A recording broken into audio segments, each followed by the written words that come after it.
So welcome everyone. Thank you again for joining today's webinar on myofascial pain. Our speaker today is Dr. Mariam Ashraf. She's an assistant professor of clinical anesthesiology, and she's board certified in anesthesiology and pain medicine.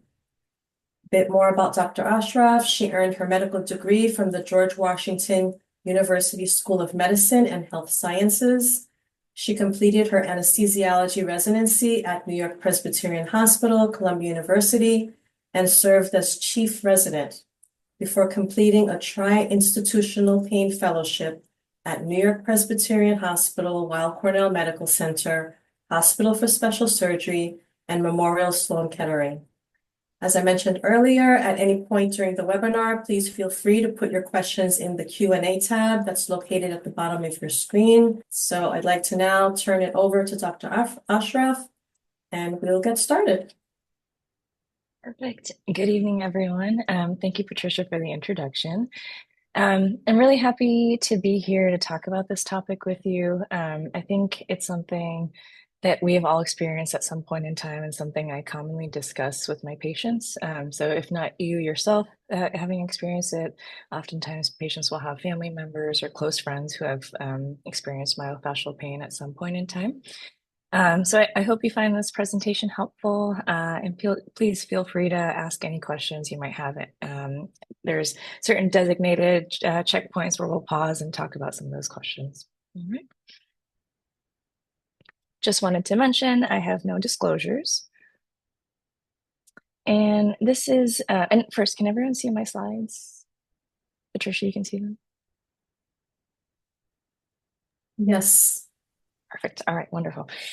So this is an outline of my presentation for today. First, I'll introduce myofascial pain and myofascial pain syndrome. Then we'll move on to discuss causes and the physiology behind myofascial pain, common symptoms, and presentations. Once we have that foundation, I'll talk a bit about how we diagnose myofascial pain and some common treatment option modalities that we offer. We'll conclude with current research in the field of myofascial pain and then talk about some preventative therapies.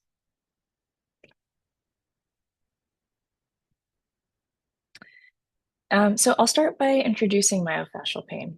Is myofascial pain a clinical term for muscular pain? In a sense, yes, but the myofascia includes both the muscle and the connective tissue that surrounds the muscles. And both the connective tissue and the muscle are involved in the development of pain. So we use the term myofascial pain syndrome when the pain continues for longer than a 3-month period.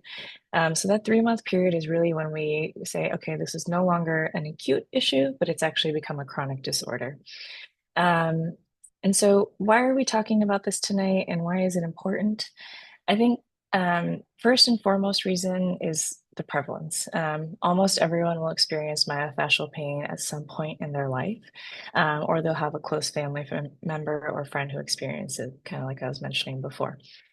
The overall lifetime prevalence of myofascial pain has been estimated to be about 85%, but the number is likely higher because there is a subset of people who live with this pain and then they never report it to a healthcare provider.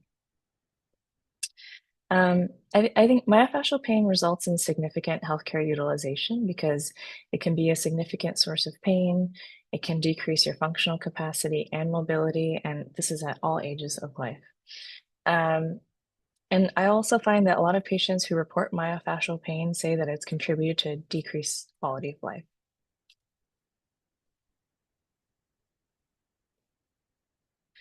So this picture that I have here, it's a diagram of the most common areas that are affected by myofascial pain. I would say the top 2 areas I see in clinic are neck pain and low back pain. And myofascial pain in itself is characterized by trigger points in the muscles, which are these irritable, taut bands of muscle and fascia that are very stiff and tender. So oftentimes, if I press on those areas that we call trigger points, people will say, oh yeah, that's definitely the spot. And so those trigger points are represented in this diagram as these black dots. And oftentimes, when I press on the trigger points, it can cause referred pain elsewhere in a different area, and that's represented here by the shading. So, for example, here, these black dots are representing trigger points, and then the gray areas are where the referred pain can travel to.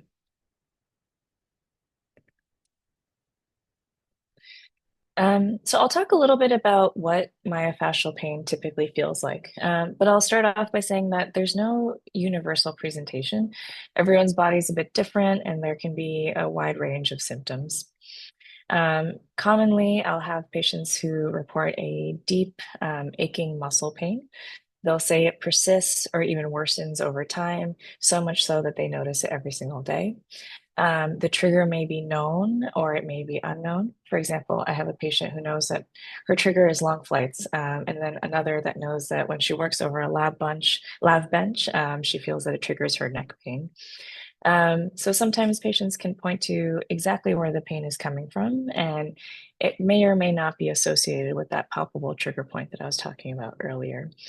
But they will say the muscles feel tight, they feel stiff, and it results in decreased range of motion, like they won't be able to turn their neck or they won't even be able to bend over to pick up something. So they'll feel like they've had a loss in the flexibility of their body. Patients also may notice that there are certain things that make the pain worse, like stress, decreased activity, sleep disturbances. These can also all worsen pain. It may also lead to headache or migraines, or even vice versa. Patients who have a history of headache and migraines can develop myofascial pain as well.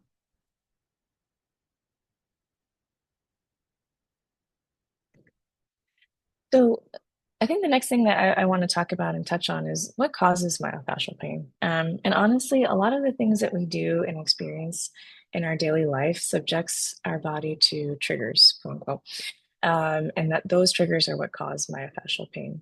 The general theme of these causes is overuse and weakness in muscle leads to strain and initiates the cycle of pain and inflammation in the muscles and connective tissue. So I'll often see myofascial pain in patients who were trying to escalate their exercises with more intensity. And they'll come to me and say, "Hey, I think I pulled a muscle." I'll see patients who, with our daily use of computers, TVs, cell phones, desk work, poor posture and muscle imbalance has become a significant contributor to myofascial pain. And this is also contributing to the development of pain in younger patients in their 20s.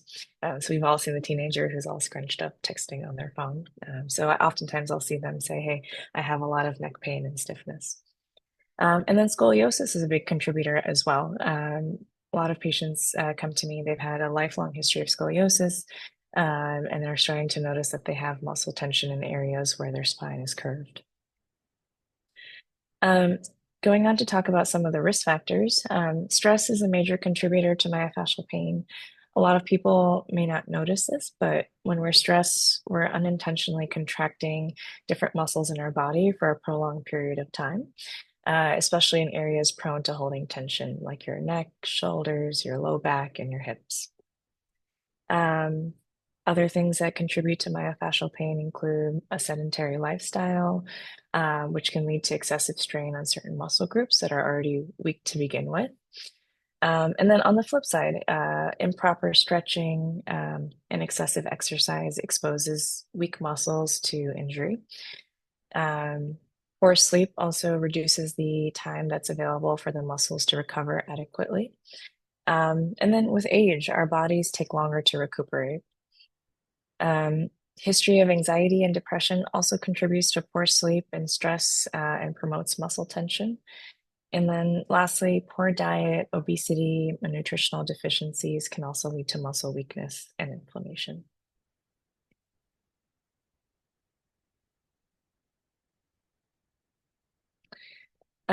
I wanted to briefly just touch on the scientific theory and physiology of how muscle pain develops. I promise not to bore you for too long. So there's an element of neuromuscular dysfunction and impaired muscle relaxation that I was discussing earlier. Our muscles interact with nerve pathways for activation and relaxation. So when there is injury or stress, the normal recruitment of muscle fibers is disrupted. And so when we're not able to recruit the muscle fibers that are needed to activate, say, to reach for something, our nerves respond by trying to activate even more muscle fibers. And that leads to less relaxation time and faster muscle fatigue and pain.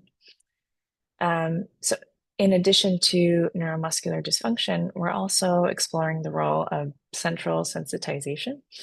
And that refers to the increase in how sensitive our brain and spinal cord is to pain signals. So, with exposure to chronic pain, our brain and spinal cord can amplify those pain signals over time. And this is kind of what I refer to as self-sabotage. So it can be really difficult to turn off those pain signals, even if the initial inciting event has resolved. And then, of course, poor sleep and psychological disturbances can worsen that cycle of pain sensitivity. And another act of sabotage, our body responds to an injury or insult by releasing inflammatory mediators, and those worsen the cycle of pain. So, with chronic muscle tension, fatigue, and injury, there's reduced blood flow, a lack of oxygen, and decreased nutrient supply to the muscle and the connective tissue. And so, all of this causes a release of molecules that I call like a inflammatory soup.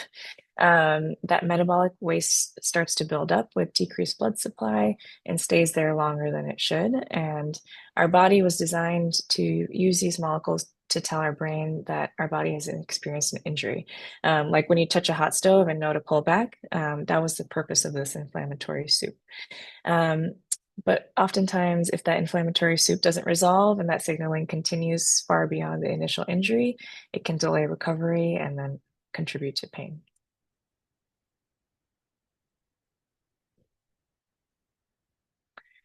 So, with the diagnosis, what do we look for to diagnose myofascial pain? When you visit a management physician, we'll start off by asking you some key questions that will help us narrow down a diagnosis. We want to know, when did the pain start? How long has the pain been going on for? If you had to rate the pain from 0 to 10, with 10 being the worst pain you can imagine, what number would you give this pain? Are there certain things that make the pain better? And what have you tried to help relieve the pain? And are there certain things that make the pain worse? And then in addition to that, we'll also want to know if you have any history of injury, trauma, stressors that may have contributed to your pain. So we'll ask you a million and one questions to just see if we can get some more information and try and focus our diagnosis to narrow our diagnosis to a few different things. And then on physical exam, we'll do a head to toe assessment and take a look at the distribution of pain. We'll see if there's any skin changes, any asymmetry in muscle tone and bulk. We'll identify any trigger points by palpation, assess your range of motion, look for any areas of weakness, and that kind of stuff. So I'll pause here just to take a moment to see if we want to take a look at some of the questions that have been asked. So I think Patricia will review some of those, and then I'll try to answer what I can as best as possible. Yes, thank you, Dr. Ashraf. There are some questions in the chat. One thing that would be helpful to understand is, I'm sorry, I'm scrolling here. Can myofascial pain be caused by a traumatic injury such as a fall, and could it become chronic? And if it is, can you still treat it? Yeah, absolutely. So a lot of times the development of myofascial pain is followed by an inciting insult or injury. From a fall, there are a few different things that take impact. If you fall and injure a bone, there's surrounding muscle tissue, there's surrounding nerve tissue. So all of those are implicated in a fall. Whether or not that leads to the development of chronic pain is a great question. So we generally expect a majority of patients who experience a traumatic injury will resolve their pain within 6 weeks of the injury. Once that 6 weeks has passed, that's when we consider, okay, I think it's time to intervene. Do we need to get imaging? Do we need to get lab testing? And what can we do to help resolve this faster? And so I generally tell patients if it's been 6 weeks and you're still having pain, come see me because the earlier you intervene, the more likely you are to avoid an issue like that becoming a chronic syndrome. Thank you. There's another question here. Is there a connection between scar tissue from a surgery and myofascial pain? Yeah, absolutely. So anytime you have a surgery with an incision, the you're disrupting the nerve and muscle network that was already established. And so when the nerves grow back and the muscles grow back, there can be areas of scar tissue that that have healed improperly, and that can contribute to myofascial pain. And oftentimes, what we'll do, and I'll go into treatment options for that in a little bit as well, but we try to break apart the muscle fibers that have developed around the scar tissue to kind of untether them. But scar tissue is we see it all the time, and we see a lot of myofascial pain associated with it. Okay, the next question. What are some nutritional deficiencies that contribute to myofascial pain? Absolutely. So one of the most common things is a vitamin D deficiency. I think vitamin D deficiencies are probably the most common thing that you'll find when you go to your primary care provider. Vitamin B12 has been associated with myofascial pain. Um, and then, what I will say is that the majority of people with an adequate diet are receiving enough vitamins. It's usually patients who have um, gastrointestinal problems like celiac disease, uh, Crohn's, those kinds of things where they can't absorb the right nutrients from food. Those are the ones where we often notice that they're missing a lot of the key vitamins that are necessary for muscular function. So oftentimes if someone comes to me and they have lab abnormalities, with that also magnesium is a big one. We'll supplement magnesium to help with strengthening the muscles. Okay. And there's another question related to myofascial pain and fibromyalgia. Maybe can you talk a little bit about Mhm. that? Absolutely. I actually will go into that in the next slide. So I'll hold off on answering that question because that's coming up soon. Okay, sounds good. Let's see here. I think we'll go through one more question. Does myofascial syndrome contribute to nocturnal leg cramps? And what can be done about them? So I wouldn't say that they are linked. Nocturnal leg cramps have a few different causes. They One is related to poor blood flow in the legs, and insomnia. But myofascial pain is usually a consequence of the muscle fibers tightening or they're in response to some injury. So they're definitely two separate pathologies. But for patients who experience like decreased sleep as a result of nocturnal leg cramps, it can lead to myofascial pain as well. But the nocturnal leg cramps on its own are its own diagnosis. Okay, thank you. So let's continue. There'll be plenty of more opportunities for us to answer questions. Perfect. All right. So once we have a history and physical, we'll move on to narrowing the differential diagnosis. So what that means is that with each bit of information that you tell us about your symptoms and your physical exam, it helps us distinguish one diagnosis from the other. Occasionally, we may need to supplement the history and physical with lab work, imaging, especially because some of these conditions have a lot of overlap in symptoms. So for the question about fibromyalgia, I'll go into discussing that in just a moment, but I have a list here of common conditions that share patterns and features with myofascial pain. And it's also possible to have myofascial pain in association with some of these conditions as well, kind of like what I was mentioning about the nocturnal leg cramps. So fibromyalgia is a condition that leads to widespread pain around the body, and it's commonly associated with fatigue. But unlike myofascial pain, it typically does not involve distinct trigger points. And there's a criteria for fibromyalgia. There are 5 different areas of the body, and in order to meet criteria for fibromyalgia, you have to have pain in 4 of the 5 areas of the body.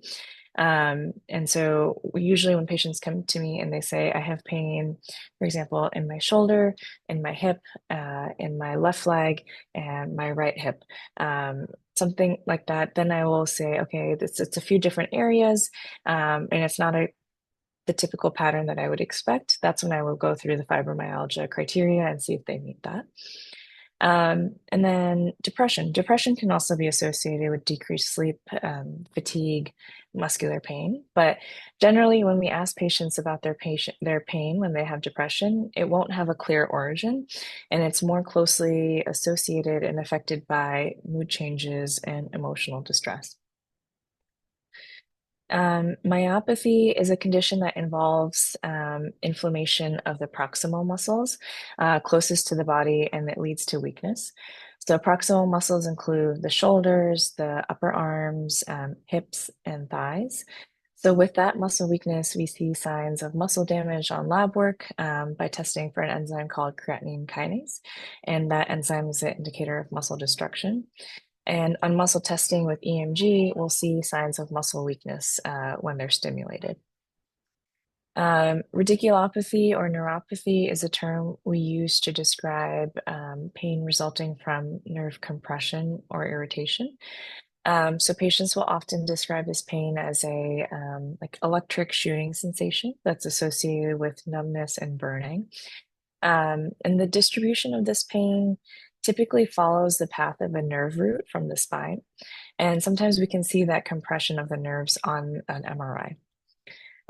So if we were to take a look at MRI, we sometimes will see a disc bulge in the spine and it's compressing on the exiting nerve root.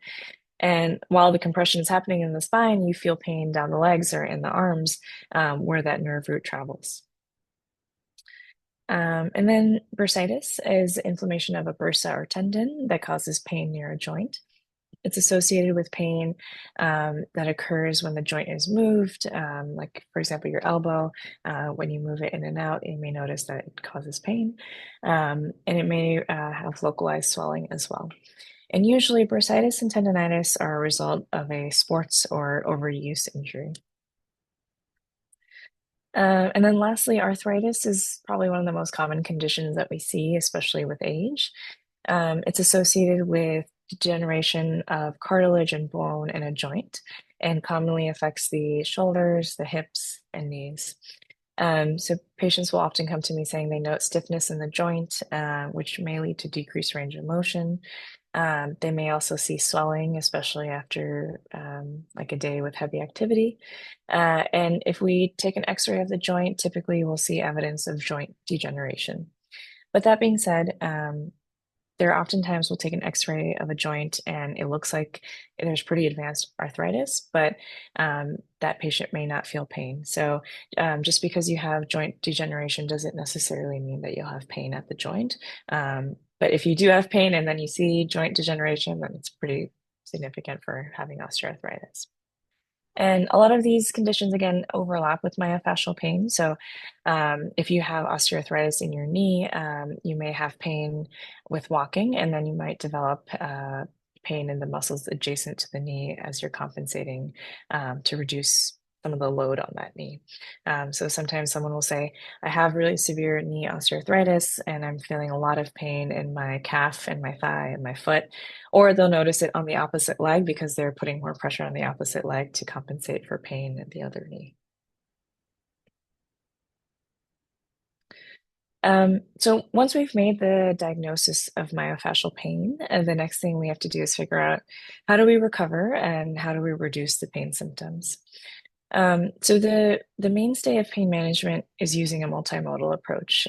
We've moved away from thinking that there's one gold standard of care, because most of our evidence supports that the best outcomes occur as a result of multiple therapies. This helps us also maximize the likelihood of benefit and minimize the risk of harm by, focusing too much on one treatment modality. So I'll start with physical therapy. Physical therapy is absolutely essential for helping with myofascial pain because it helps alleviate a lot of the risk factors that contribute to the worsening of pain. So a lot of times patients will come and the first thing I'll talk about is physical therapy and they'll say, "Oh no, you just want me to exercise," and that's not it.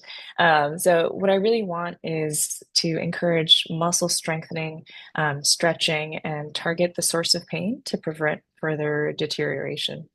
So the more you strengthen those muscles, the less likely they are to be triggered by some stress or by weakness, that kind of thing. And then heat and cold therapy. It is helpful for providing symptomatic relief, especially when the pain level is high. Heat causes dilation of blood vessels and it helps increase blood flow to the muscles. And it's, I think, helpful in the chronic stage of muscle pain. Whereas cold causes blood vessels to constrict and it decreases the release of those inflammatory markers, that inflammatory soup that I had mentioned earlier. And in my opinion, I think it's more helpful in the acute stage of pain. Um, and then massage therapy, I think, is helpful. It does provide symptomatic relief. It may not provide long-term relief, but it can help loosen up some of those top bands of muscle associated with myofascial pain and relax some of the tension in the muscle groups. And then progressive muscle relaxation is a technique where you intentionally tense and then relax successive muscle groups around the body. And I think this really helps patients recognize when they're unintentionally tensing certain muscles during periods of stress without realizing it. And this is also a useful sleep tactic to help fall asleep. So I'll have patients say, or I'll have them tense their shoulder muscles and then relax, tense their hip muscles and then relax. And this helps them kind of focus on different portions of their body to see where is there a lot of tension. Um, a TENS unit is a tool that we use to distract the brain from feeling pain. It was developed based on the gate theory of pain, which theorizes that there are quote unquote neurological gates in the periphery of our body that decide which pain signals should pass through and which ones are kept out. Um, a TENS unit is a small electrode that's attached to a device, and that device uses low voltage currents to send electrical impulses to the nerves. And so it allows for a pleasant tingling sensation to be sent to the brain instead of that painful stimulus. So the gate is pushing out the painful stimulus and allowing that tingling sensation to pass through. And this diagram here is kind of an example of a TENS unit. So those square patches are the electrodes, and then it's attached to a device that is sending that low voltage current. And then cognitive behavioral therapy and mind body approaches are also non-invasive options to manage myofascial pain. And the focus is to alleviate some of the psychological factors that cause physical pain. The next set of treatment options that I'll talk about are in the medication category. So NSAIDs stand for non-steroidal anti-inflammatory drugs. They include ibuprofen, Aleve, Celebrex, meloxicam, and their overall purpose is to decrease inflammation. And by decreasing inflammation, they decrease pain. And this also goes for acetaminophen or the brand name Tylenol. Um, One of the things that I'll mention about the category of NSAIDs is that they're associated with a lot of gastrointestinal side effects. So I usually will tell patients to not take it for longer than a week at a time.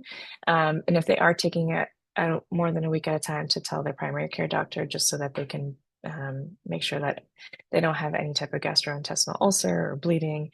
And the other side effect is that it can also increase your blood pressure.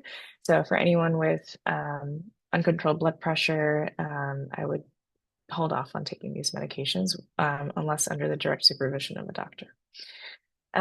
Muscle relaxants are another category of medications we use to kind of chemically help the muscles relax. So we try to aim for muscle relaxation with stretching, with physical therapy, massage, heat, that kind of thing. But sometimes it's just not enough. So muscle relaxants are kind of another way that we go about that. Antidepressants have also been useful for treating myofascial pain along with mood symptoms, and it helps manage stress as well. And lastly, we can also use topical creams, patches like lidocaine. We have sometimes we use a compound cream, which includes an anti-inflammatory medication, lidocaine, and ketamine, and it helps reduce inflammation and pain localized to an area, and has a relatively low side effect profile because it's topical. So a lot of patients really like that. And then moving on to discuss some of the interventional procedures that we do at our pain management center. Trigger point injections are kind of the bread and butter for how we manage myofascial pain.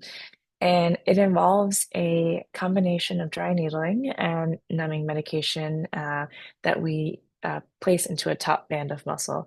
So this picture over here is kind of a cartoon representation. So you have a taut area of muscle, and we use a very tiny needle to enter the muscle. And the dry needling is essentially breaking apart these muscle fibers to allow them to relax and heal in a normal fashion. And sometimes we do this once, and it takes care of that tight muscle band altogether. Sometimes patients will need a few rounds of this. Um, Patients will often ask me, do you inject anything? We do give numbing medication just to help decrease the pain associated with the dry needling of the muscle fibers. But that's pretty much it. The main benefit of the trigger point injection is secondary to the dry needling, not the numbing medication.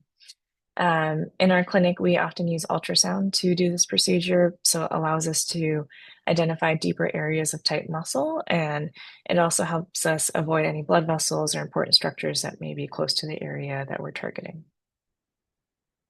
Botox is an FDA-approved medication that we use for neck pain and migraines. We also use it for TMJ pain of the jaw. And the idea behind Botox is that it causes muscle relaxation. So it actually chemically prevents the muscles from contracting. And so it helps because kind of like what I was mentioning earlier, that a lot of the muscle pain comes from tensing and contraction of the muscle that leads to muscle fatigue. So this is the implantable device, and it has two little electrodes that we implant surgically. It's a minimally invasive surgery that we do for this. And so the reason it was developed was because one of the primary causes of chronic low back pain is muscle atrophy or weakness and decreased muscle strength of the back. So this device was made to help relieve pain, but also retrain the low back muscles to strengthen again on their own. So what it does is it provides this gentle electrical stimulation to a nerve in the low back, and we put it along a muscle called the multifidus muscle. And that gentle electrical stimulation also causes controlled muscle contraction. And so you're activating the muscle, but you're also distracting the brain from the pain, kind of going back to the gate theory of pain that I was talking about earlier. So it's kind of a two-in-one device. And so some people have found great relief from this, especially for their low back pain. So this diagram, I like this diagram because it kind of reflects the overall multimodal approach that we use to treat myofascial pain. The psychological approaches, the physical modalities, the injections, and the self-management. And you can see there's a lot in the category of self-management with physical activity, sleep, posture, and preventative things that I'll go into shortly. So I'll pause here again just to go over any questions that Patricia, we have in the chat box. Yes, thank you. We have quite a bit of questions, so give me a moment as I scroll through these. There are a number of questions that are related to the cause of myofascial pain. Some people mentioned chronic regional pain syndrome. Some want to know whether medication causes it. Maybe you can perhaps speak about the non-obvious causes that may not have been mentioned. Sure. So there's a lot of diagnoses that are associated with myofascial pain. So oftentimes myofascial pain doesn't occur independently of Sometimes it does. Sometimes people will say, I have no other issues other than this pain in my back. But a lot of times it's much more complicated than that. So conditions like chronic regional pain syndrome, CRPS, um, post-surgical pain, scoliosis, like I mentioned earlier, are common causes of myofascial pain, but truly anything can cause myofascial pain. Our whole body is a network of muscles and nerves. And so anything that disrupts that nerve signaling, that muscle strength, any imbalance in that will cause myofascial pain. Um, and I think a lot of times we focus a little bit too much on the actual name myofascial pain, but truly what myofascial pain is referring to is any pain that you're having in a muscle or that connective tissue. So there's a lot of overlap. Thank you. There's another question here in terms of what is the biggest long-term concern with myofascial pain, as with neck, shoulder, blades, back? Yeah, so the long-term concerns primarily are the reduced quality of life, um, the inability to do the things that you want to do on a day-to-day basis. And a lot of times I find that patients, when they have myofascial pain, they don't engage in the regular activity that they would. So their sleep is affected, they're not exercising, they're kind of stuck in this rut, so to speak. And so it really changes the trajectory of their life. And so I think intervening in that and seeing the options that you can to treat myofascial pain is really important before it gets to become chronic. And if it does become chronic, we do have ways to treat that as well. But I think the worst case scenario is just sitting and living with pain, not knowing why it's being caused and what you could do to help it. Thank you. And there are other questions related to treatment, yoga, acupuncture. Could you talk about those in a little bit more detail? Absolutely. So I think yoga and Pilates are probably my top two recommendations for like the type of activities that patients should engage in who have myofascial pain because the both of those exercises utilize stretching, and stretching really helps relax those muscle fibers that are tight and tense. And they're both low impact. So a lot of times patients will come to me and say, I'm trying to exercise and I'm doing squats at the gym, I'm lifting, and it just makes my pain worse. And so I for patients who are having myofascial pain, I recommend low impact exercises that won't put more strain or pressure on their muscles, and to use a physical therapist to help guide them to do exercises where the muscle groups are controlled and you're not overdoing it. So having someone teach you what is like a healthy way to stretch to exercise is really important, and it'll help you achieve the goals that you want. Acupuncture, you mentioned as well, Patricia. So there, I think acupuncture is always worth trying. I would say of the patients that I recommend it to, there are certain patients who find incredible relief and do it every few weeks consistently. There's some patients who've done it a few times and they say, hey, I really don't think it's helping. And it's kind of hard to predict whether or not it'll help. So I always say it's worth a try. It's a very low risk profile, and to see if it helps. If it helps, that's wonderful. If not, that's when I would probably recommend something like a trigger point injection instead. Thank you. Someone is also asking about myofascia drainage massage. Can you talk about that as a treatment option? Yeah, absolutely. So I think, if I'm not mistaken, we're talking about lymphatic drainage. And so the lymphatics are a kind of like our plumbing system of the body. They hold all of this fluid and inflammatory molecules that help us fight infections. And like, for example, if you get a cold, you'll feel like your lymph nodes are enlarged.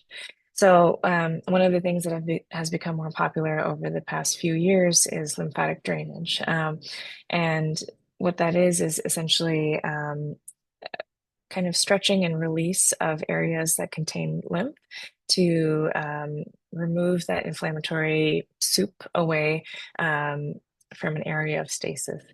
So I often see it for patients who have abdominal pain, bloating, or they'll have chronic neck pain or back pain. And I think the results, similar to acupuncture, have been hit or miss. Some people feel that it really helps improve circulation in their body to get rid of that inflammatory soup. And it helps them lose a lot of water weight as well. There's some people who find the pressure to be a little bit too much and a little bit too painful for them to manage. So again, I of these types of therapies, I think they're low risk and it's worth trying to see if it helps. And because it's low risk, I think it's a better way to go about treating myofascial pain than some of the medications and interventions we offer. Because, you know, in terms of longevity, I always tell my patients, you know, if I don't think it's fun to be on a medication for life. I don't think people enjoy taking medication. So if there's non-medication options to treat their pain, I always am in favor of it. Thank you. Someone is asking about hypermobility and myofascial pain. Can you talk a little bit about that, please? Yeah, absolutely. So hypermobility, and which is commonly associated with Ehlers-Danlos syndrome, is a consequence of having basically too much laxity in the muscles of our body. And so when your muscles are too loose, so to speak, they're very prone to injury. So things like typical exercises can often put patients who have hypermobility at risk for further injury. So younger and younger patients who have hypermobility will start to experience chronic muscular pain. And so those are, it's a lifelong issue. And our treatment modalities are focused mainly on the things that I've mentioned, like physical therapy, massage therapy, and oftentimes muscle relaxants and anti-inflammatory medications as well.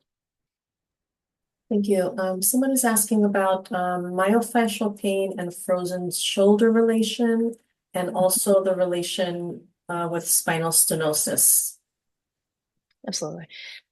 So with frozen shoulder, when you have pain in an area or a decreased range of motion, the muscles that are surrounding the area where you're having pain will contract and stiffen up, in a sense to protect that area that's in pain. But the consequences of that is that you also begin to experience pain in the entirety of the area that's affected. So what starts off as a frozen shoulder then leads to neck pain, it leads to upper arm pain, it leads to biceps pain.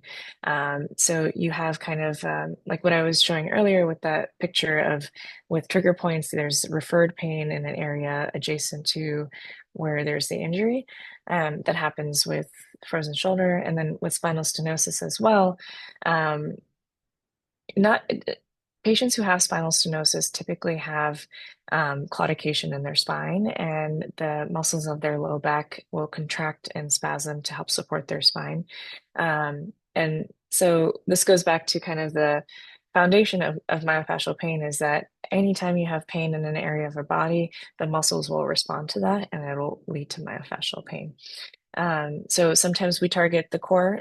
So with frozen shoulder, we target the shoulder itself, the joint to help relieve that area of pain, hoping that if we resolve the pain or whatever the inciting event, that the muscles will follow.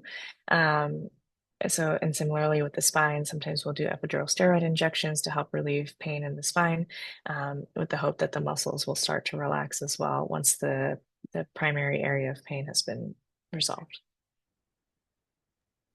Okay, since we have a few minutes left, I'd like to have you continue the presentation. Perfect. All right. So I don't have too much, but I just wanted to talk about prevention of myofascial pain. I can't emphasize enough that prevention is key. It's easier said than done, but staying active, practicing good posture, taking frequent breaks, managing stress, maintaining a good diet, getting adequate sleep are essential hygiene measures, not only for myofascial pain, but for longevity and health in general. These measures have been shown to reduce the risk of heart disease, cancer, stroke, and depression, and I'm sure far other things too that we have yet to discover. But especially a lot of people who are now primarily sitting for most of the day or working at a desk, it's really important to get up and stretch every once in a while.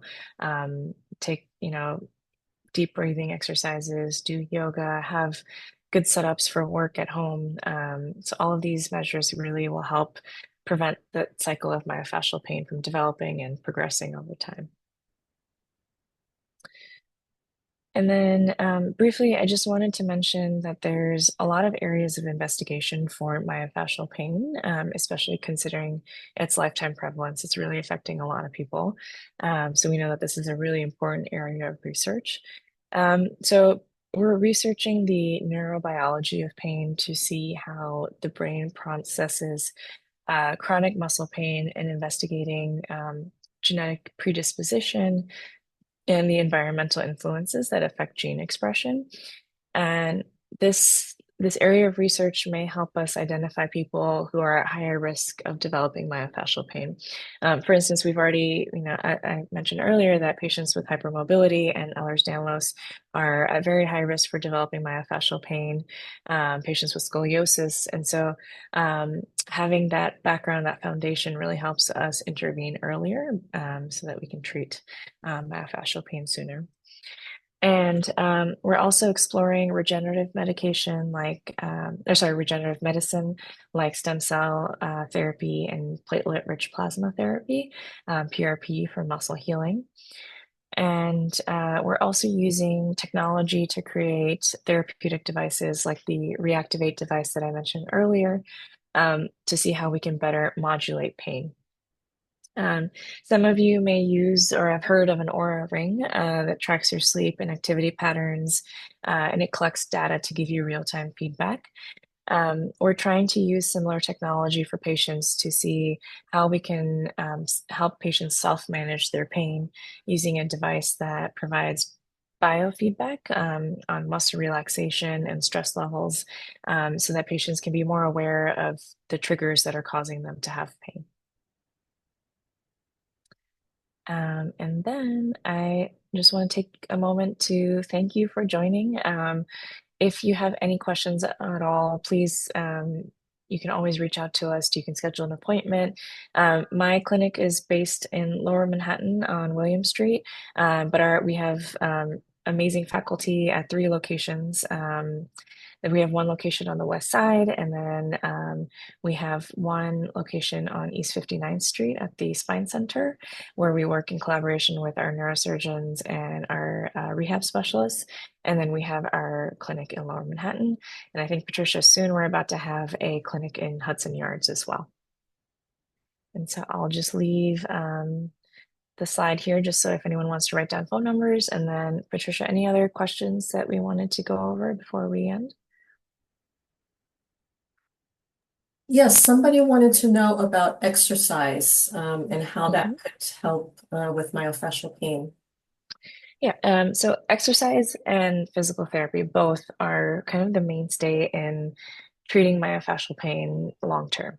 So with exercise, and exercise it's an umbrella term. It includes several different modalities, whether it's running, it's cycling, tennis, sports activity, whatever it is.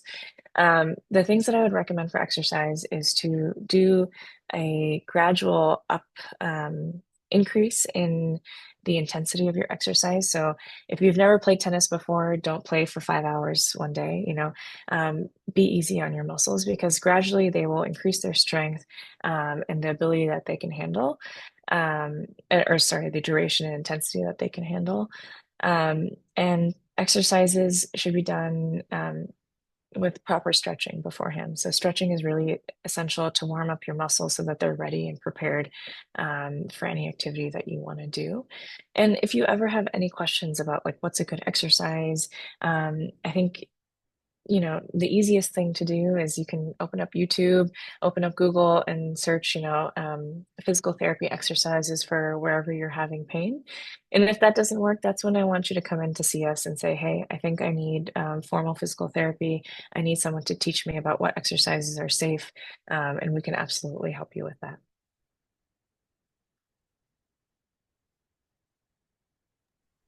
And lastly, let's just take one more question.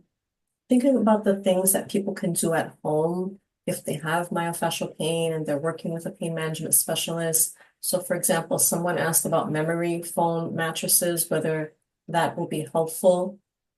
Could you talk about those sorts of things? Yeah, absolutely. So actually I'll go back to this slide here. So this bubble here talks a little bit about self-management. So use of a foam roller, as you mentioned, to help stretch out and relax some of the muscles, especially in the legs, is really helpful in the low back. Um, I've been asked a lot about what type of mattress to recommend. And for people who have back pain, I generally recommend a mattress that is on the stiffer side to help support the muscles. But honestly, um, I think whatever feels good. I'll tell patients go to a mattress store, experiment with what you like. Some people really like soft mattresses, but I often find that it just doesn't provide enough support for the back and for the spine. So my recommendation would be to have a stiffer mattress, a memory foam mattress, but at the end of the day, whatever feels good is the best mattress. Whatever helps you get through a night of sleep well rested, that's the best mattress. Okay, and there was a question I missed from earlier. Someone asking about the connection between myofascial pain and intense, painful leg cramps. I think we mentioned that one earlier with the nocturnal pain cramps. What I will just say briefly about cramping. So oftentimes cramping, if it's not related to a medical condition that you already have, it may be related to like a nutritional deficiency. So I'll encourage patients who have cramping to make sure that they are taking an adequate supply of electrolytes. So with the liquid IV, those electrolyte powders, I would recommend trying those. Magnesium can help with leg cramps. And then I do recommend going to your primary care provider and saying, hey, I've been having leg cramps. Can I get some lab work done just to make sure that there's no electrolyte deficiencies? Because muscle cramping is usually secondary to, if not related to an underlying disorder, it's usually related to an electrolyte imbalance. For example, people who exercise very heavily and they sweat a lot, they lose a lot of sodium and a lot of chloride from their sweat. And so they'll be more prone to having muscle cramping after that. Okay, thank you, Dr. Ashraf. Is there anything else that you haven't covered that you feel you'd like to share at this time?